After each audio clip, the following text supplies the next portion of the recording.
Ma'asyiral muslimin jamaah Jum'ah rahimakumullah. Sesungguhnya Allah subhanahu wa ta'ala menciptakan kita dengan tujuan yang jelas dan tegas, yaitu untuk beribadah kepada Allah subhanahu wa ta'ala.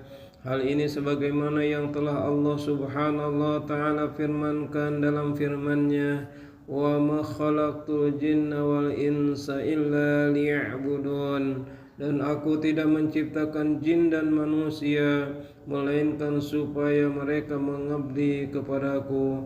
Quran surat Az-Zariyat ayat 56. Ketika Allah subhanahu wa ta'ala menciptakan dunia dan seisinya, maka hal tersebut tidak lain bertujuan untuk menjadi sarana bagi setiap hamba untuk mencapai tujuan penciptaannya. Maka tidak selayaknya seorang hamba yang diberikan kesempatan hidup di dunia ini untuk kemudian terlena dengan dunia dan semakin jauh dari peribadatan yang menjadi tujuan penciptaannya di atas muka bumi. Sungguh Allah subhanahu wa ta'ala telah berfirman, inna ja'alna ma'alal ardi zinatan laha linabluwahum ayyuhum ahsanu amala. Sesungguhnya kami telah menjadikan apa yang di bumi sebagai perhiasan baginya, agar kami menguji mereka siapakah di antara mereka yang terbaik perbuatannya. Quran surat Al-Kahfi ayat 7. Dunia dan perhiasannya, ada yang menjadikan disibukkan dengan perkara dunia sehingga melupakan tujuan penciptaannya, sehingga ia jauh dari Allah subhanahu wa ta'ala. Dan sebaliknya, ada manusia yang memanfaatkan dunia untuk semakin mewujudkan peribadatan kepada Allah subhanahu wa ta'ala.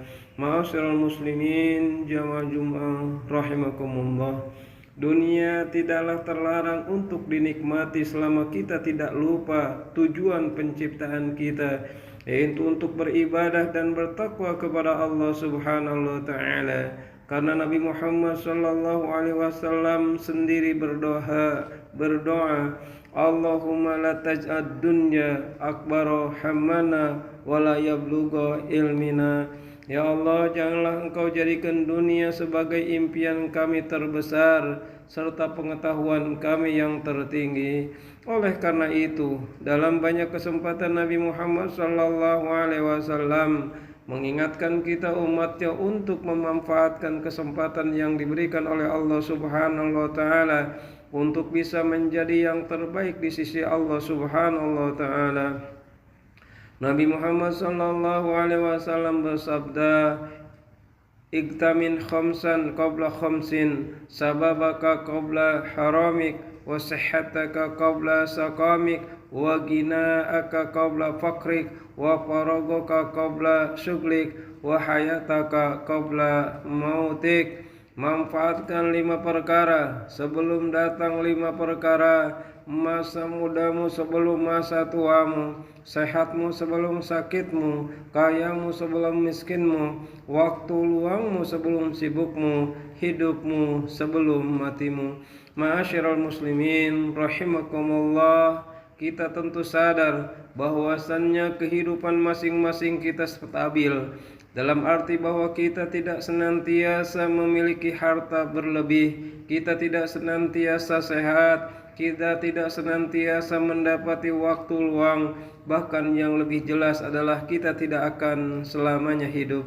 Oleh karena itu, ketika ada kesempatan untuk beramal, maka janganlah kita menyia-nyiakan kesempatan tersebut. Ingatlah bahwa dunia adalah sarana untuk kita menanam benih kebaikan sebanyak-banyaknya untuk kemudian kita panen ketika di akhirat kelak.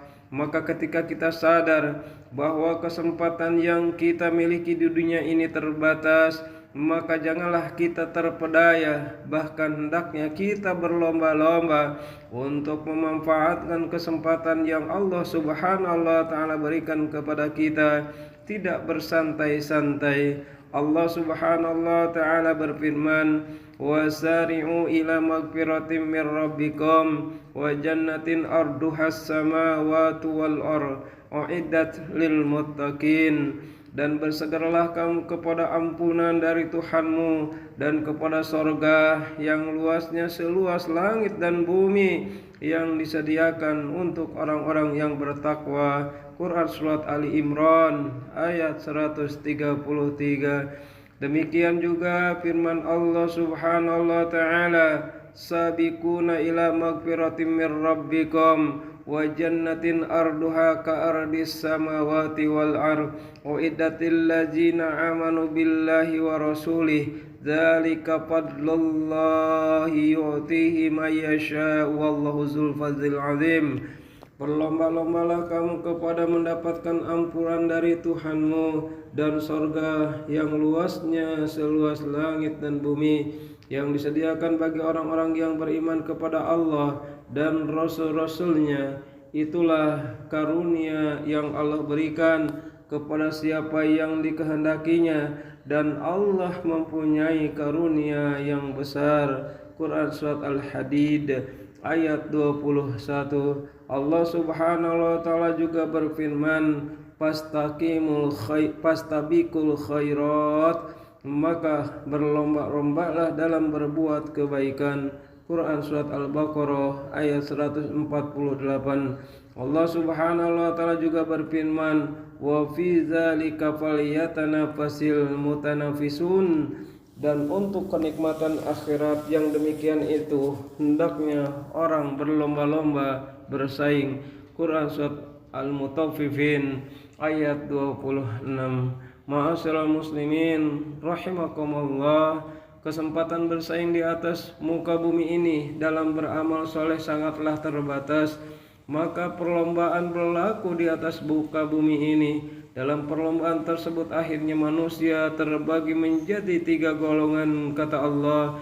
Summa arasnal kitabal ladzina astafaina min ibadina faminhum zahilun linafsihi wa minhum muqtasid wa minhum sabiqul bil khairat biiznillah dzalika huwal fadlul kabir. Kemudian kitab suci itu kami wariskan kepada orang-orang yang kami pilih di antara hamba-hamba kami. Lalu di antara mereka ada yang menzolimi diri sendiri, ada yang pertengahan, dan ada pula yang lebih dahulu berbuat kebaikan dengan izin Allah. Itulah dianugerahkan kitab suci adalah karunia yang terbesar. Quran Surat Al-Fatir ayat 32. Golongan pertama adalah orang yang menzalimi diri mereka sendiri, yaitu mereka yang masih terjerumus dalam kemaksiatan. Dunia telah melalaikannya, meskipun mereka masih tetap beribadah kepada Allah Subhanahu wa ta'ala. Golongan kedua adalah golongan pertengahan, yaitu mereka tidak terlalu bersemangat dalam mengejar akhirat, namun bisa menghindarkan diri dari perkara-perkara yang Allah Subhanahu wa ta'ala yang telah haramkan atasnya. Golongan ketiga adalah golongan yang terbaik, yaitu mereka yang berlomba-lomba dalam kebaikan dengan izin Allah Subhanahu wa ta'ala. Allah Subhanahu wa ta'ala berfirman tentang mereka dalam ayat yang lain, was-sabiqunas sabiqun ulaikal muqarrabun. Selain itu, golongan ketiga adalah orang-orang yang paling dahulu beriman. Merekalah yang paling dahulu masuk surga. Mereka itulah yang didekatkan kepada Allah. Quran Surat Al-Waqi'ah ayat 10-11. Oleh karenanya, mereka selalu terdepan dalam amal saleh selama di dunia. Mereka pun menjadi yang terdepan di akhirat kelak. Semoga Allah Subhanahu wa ta'ala memberikan kita taufik untuk bisa terus bersemangat dalam beramal soleh, tidak terlena dengan tujuan penciptaan kita di atas muka bumi, yaitu untuk beribadah kepada Allah Subhanahu wa ta'ala. Sungguh waktu terus berjalan, jatah umur semakin sedikit, sementara kesempatan tidak selalu ada. Barakallahu li wa lakum fil Qur'anil azim wa nafani wa iyyakum bima fihi minal ayati wa zikril hakim wa taqabbala minna wa minkum